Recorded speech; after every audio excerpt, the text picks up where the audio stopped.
Welcome back to Smart English Pod. Let's jump right in. What exactly is self-discipline, and why does it matter for language learners or anyone with big dreams? Great question. Self-discipline is the ability to control your actions and stick to your plans, even when you don't feel motivated. For example, it's what keeps you practicing English daily, long after the initial excitement fades. So, it's about doing what's necessary, not just what feels good. Studies show that people with high self-discipline achieve more, not because they're smarter, but because they persist. That's a powerful idea. Exactly.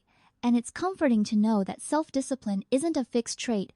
It's a skill anyone can build with the right strategies. Let's explore how you can strengthen it step by step. Let's kick off with our first tip. Begin with tiny habits.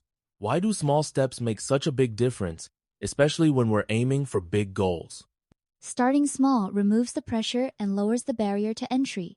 Imagine trying to run a marathon without training overwhelming, right? But running just 5 minutes daily makes it manageable and sustainable. Right, and there's research to back this up. Stanford's BJ Fogg found that micro habits, like flossing just one tooth, increase the chance you'll stick with new routines.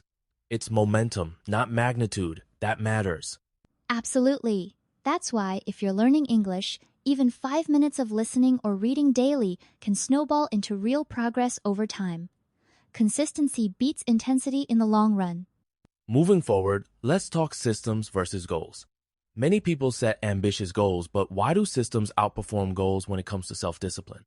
Goals give you direction, but systems are the process that gets you there. If you want to be fluent in English, that's your goal. Practicing 10 minutes every morning, that's your system.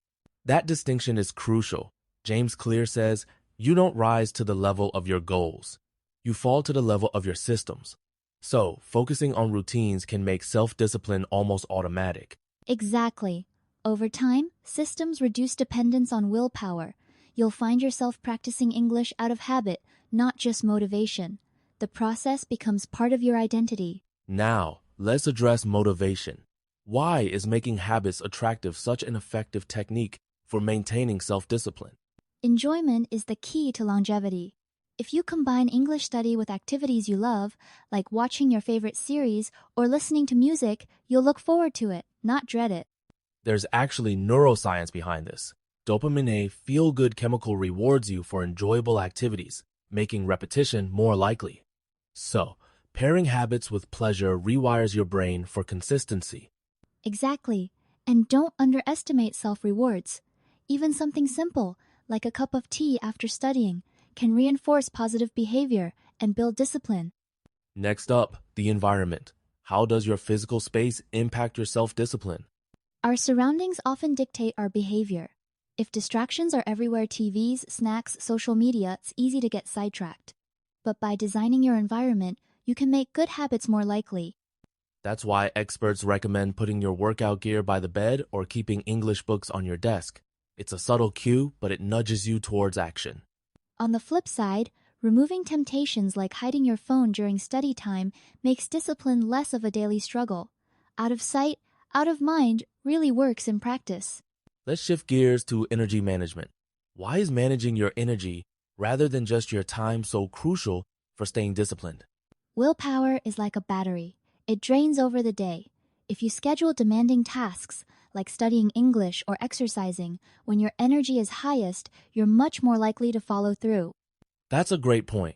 Research from the American Psychological Association shows productivity peaks in the morning for most people. So, tackling key habits early can supercharge your discipline. Absolutely. The key is to notice your own patterns. For some, evenings work better. The goal is to align your most important habits with your natural energy highs. Another powerful tool is accountability.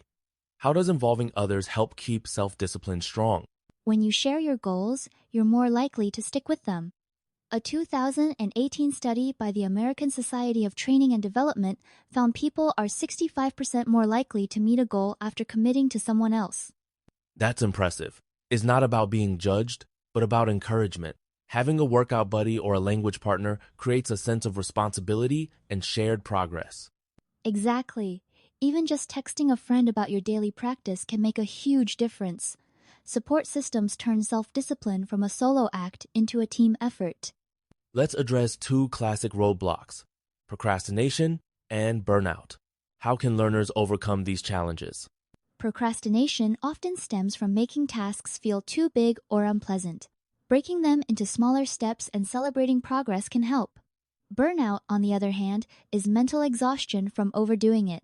So it's about balance. Studies show that alternating periods of focus with short breaks like the Pomodoro technique boost productivity and prevent burnout.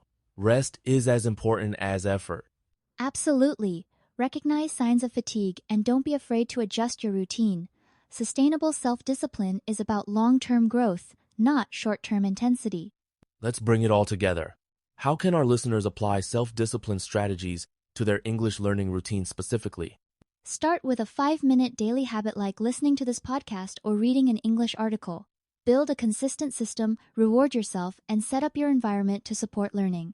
And remember, invite a friend to join, track your progress, and don't forget to take breaks. Small steps, done consistently, lead to fluency over time. Exactly. The same principles work for any goal, be it English, fitness, or personal growth. The secret is strategic, persistent effort.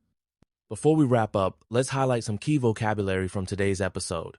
Charlotte, could you walk us through the words momentum, accountability, and burnout? Of course, momentum means steady progress, like a snowball rolling downhill. Accountability is being responsible to someone else, which boosts your commitment. Burnout is when you feel mentally or physically exhausted after pushing too hard. Great examples. Try using these words in a sentence or journal entry to reinforce your understanding. Remember, expanding your vocabulary is a habit too. That's right. The more you engage with new words, the more natural they become. Building language skills is another form of self-discipline in action. Let's recap the main points. Start with small habits, build reliable systems, make routines enjoyable, shape your environment, protect your energy, and lean on support. Simple but powerful steps. Absolutely. Remember, self-discipline isn't about being perfect, it's about making steady progress. Download our free guide, review these strategies, and try applying just one new tip this week. We hope today's episode helps you on your English journey and beyond. Keep learning, stay consistent, and celebrate your wins, no matter how small. Thank you for listening to Smart English Pod. We'll see you next time.